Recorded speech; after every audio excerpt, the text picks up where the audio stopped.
you all. Welcome to POSCO Campus Vision. This is Raki JS, Assistant Professor, Department of English. We are discussing the paper Linguistics and Phonetics. Today we are dealing with the topic Approaches to the Study of Language.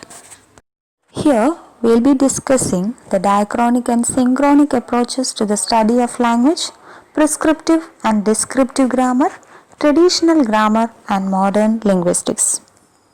So what about the diachronic and synchronic approaches to the study of language? The terms diachronic and synchronic were first used by the Swiss linguist Ferdinand de Saussure in his work Course in General Linguistics. The diachronic approach, according to John Lyons, traces the historical development of the language and records the changes that have taken place in it between successive points in time. Thus, diachronic approach is the historical study of language. It studies how a language develops or changes over time. For example, if we study the history of Malayalam language, that would be a diachronic study. The synchronic approach, as in the words of John Lyons, presents an account of the language as it is at some particular point in time. That is, it deals with the study of language at a given point of time. For example, if we study the structure of English of Chaucer's time, it is a synchronic study. Next we have prescriptive and descriptive approaches. Prescriptive linguistics or prescriptive grammar prescribe rules or patterns about how a language should be used. That is, it lays out rules about the structure of a language. Prescriptive grammarians or traditional grammarians are concerned with the correct and incorrect use of language.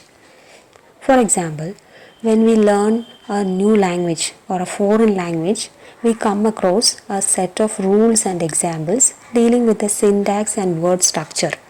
That is prescriptive grammar. Descriptive linguistics or descriptive grammar describes rules of a language. It is based on the way the language is actually used by the speakers. Then the traditional grammar and modern linguistics. Traditional grammar includes grammars from the classical period of Greece, India and Rome. Traditional grammar is prescriptive. It offers rules and concepts about the structure of language. Modern linguistics is descriptive. It describes how a language works. Modern linguistics developed in the late 18th century with the contribution of Ferdinand de Saussure, the Swiss linguist.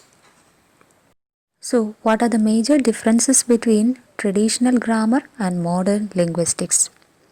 Traditional grammar is prescriptive in the sense that it prescribes rules.